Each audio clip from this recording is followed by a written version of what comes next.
All right, in today's exercise, people, we're gonna be working our back on a lat pulling machine. So let's get into it. We're gonna make the necessary adjustments to the machine for our height.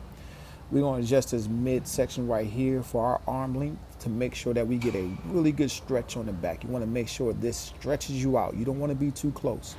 You can either pull with two arms or with one arm on this machine.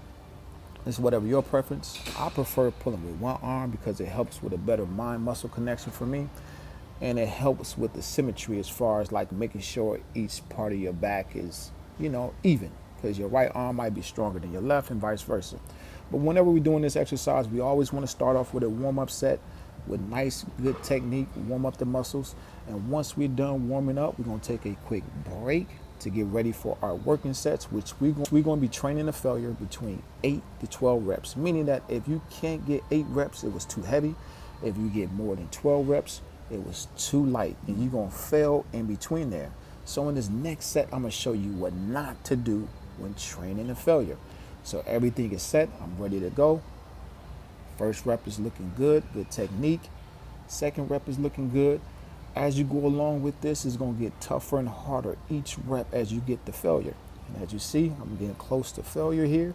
Let me put on my Denzel skills to show you what not to do. Last one. Come on, Jay. Up. As you see, this is what you should not be doing when training to failure. Do not sacrifice your technique to finish the rep. Either you got to lower the weight or you got to stop the rep, because if not, you can end up getting hurt. But this is how you should train to failure.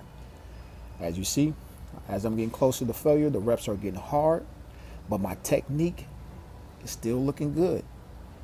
You want to train to failure under good technique.